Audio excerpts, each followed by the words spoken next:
அங்க பார்க்கும்போது நீங்க அநேக பிள்ளைகளுக்கு கண்ட்ரோல் ரொம்ப என்னை கட்டுப்படுத்துறாங்க, ரொம்ப என்ன போர்ஸ் பண்றாங்க, என்ன ஒரு பவுண்டரிக்குள்ளேயே என்ன வச்சிருக்காங்க, ஃப்ரீயாவே விடல.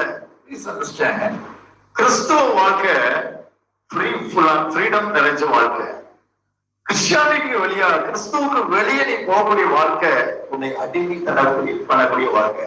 கிறிஸ்துவ வாழ்க்கையில உன்னை யாரு உன்னை போர்ஸ் பண்ணுவா, உன்னை அடிமைப்படுத்துவானா, உன் தகப்பன் தாய். தகப்பன் தாயுடைய அடிமைத்தனை எப்படிப்பட்டதா இருப்பான்? லகுவா இருக்கும், அன்பா இருக்கும், உன் திராணிக்கு உட்பட்டதா இருக்கும், உன் எதிர்காலத்துக்கு ஆசீர்வாதமாய் காணப்படும். ஏன்னா நுகம் இல்லாத வாழ்க்கை இல்லை.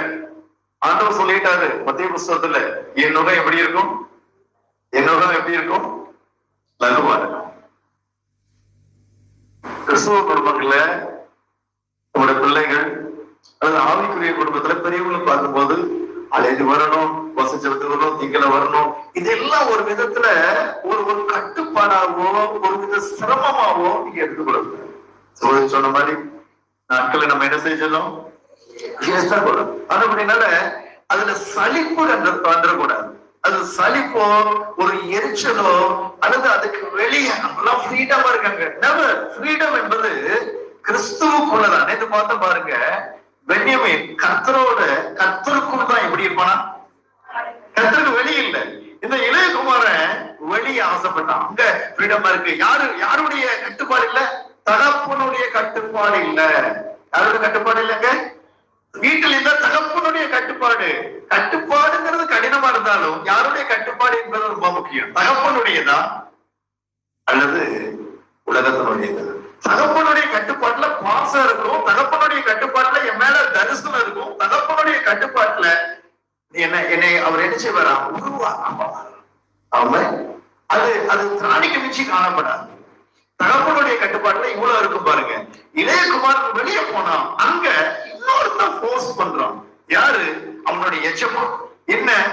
தவிர தரமாட்டேங்கிறான், சாப்பிட தரமாட்டேங்கிறான். அதான் சொன்னேன், தகப்பனுடைய கட்டுப்பாடும் உலக மனுஷனுடைய கட்டுப்பாடுகளுக்கும் வித்தியாசம் இருக்கு. அல்லேலூயா. அதான் ஏதாவது சொல்றது, நப்தலி எப்படிப்பட்டவனா? விடுதலை பெற்ற ஃப்ரீடம் நிறைஞ்ச வாழ்க்கை என்றால் கிறிஸ்துவுக்குள்ளும் திருச்சபைக்குள்ளும் ஆவிக்குரிய வாழ்க்கைக்குள்ளும் ஆவிக்குரிய பெற்றோர்களுக்கு கீழே இருக்கக்கூடிய வாழ்க்கையில தான் விடுதலை இருக்கு. ஆமே, பெற்றோர்கள் புரிஞ்சுக்கணும். இந்த திருச்சபைக்கு வரக்கூடியதும் தேவனை ஆராதிக்கிறதும் வேதத்தை தியானிக்கிறதும் செபிக்கிறதும் இந்த ஒரு ஒரு ஒரு சர்க்கிள்னஸ், ஒரு வளையம், இந்த பவுண்டரிக்குள்ளதான் எனக்கு விடுதலை இருக்கு. அப்ப நீங்க அதை அண்டர்ஸ்டாண்ட் பண்ணிக்கணும். ரெண்டாவது, ஆவிக்குரிய பெற்றோருக்கு பிறந்த பிள்ளைகள் புரிஞ்சுக்கொள்ளணும். இந்த ஆவிக்குரிய தகவலும் தாய்க்களும் எனக்குள் காணப்படக்கூடிய கட்டுப்பாடுகள் எல்லாம் என்னை நசுக்க அல்ல, என்னை அழிக்க அல்ல. அவன் எப்படிப்பட்டது? லகுவான சுகமான கட்டுப்பாடுகள்.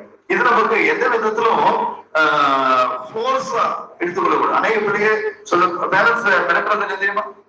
என்னை எங்காச்சும் ஹாஸ்டல்ல போய் விட்டுரு. எத்தனை பிள்ளைய சொல்லிருக்காங்க? எதுவும் கேட்டீங்க? வேண்டாம் அவமானம்.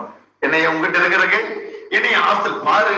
காலேஜ் போன இந்த வீட்டுல நான் இருக்க மாட்டேன், ஹாஸ்டல்ல நிம்மதியா இருக்க போறேன். இதெல்லாம் எதுக்கு தெரியுமா? நிம்மதியா இருக்க போறேன். ஹாஸ்டல்ல போயிட்டா நிம்மதியா இருக்க போறேன். பேரண்ட்ஸுடைய கட்டுப்பாடுகளை அந்த பிள்ளைகள் செய்வதில்ல, ஹார்ஷா நினைக்கிறது. நல்லா புரிஞ்சு கொள்ளுங்க. தகப்பன் வீட்டுக்கு வெளியே போன பின்னாடி இளையகுமாரன் தகப்பன் வீட்டை நினைச்சாங்க. எங்க தகப்பன் வீட்டுல எனக்கு இல்ல, வேலைக்காரனை கூட எங்க தகப்பன் என்னத்தை கொடுத்தாரா? எங்க தகப்பன் எப்படிப்பட்டவரா? எனக்கு முடியல. இவன் பண்ணிக்க கொடுக்கறது கூட எனக்கு தர மாட்டேங்கிறானே. நீ வெளியே ஆசைப்படக்கூடிய ஃப்ரீடம் என்பது உனக்கு ஆசீர்வாதமா இல்ல, உன்னை நசுக்கக்கூடியது. அவன் யாரு? அவன் உண்மையில அக்கறை இல்லாதவன், உண்மையில அன்பு இல்லாதவன், உண்மையில பாசம் இல்லாதவன், உண்மையில தரிசனம் இல்லாதவன். நீ போனா இன்னொரு ஆளு. நீ பார்க்கும்போது கிறிஸ்துவ பெற்றோர்களும் இதை உணரணும். கிறிஸ்துவ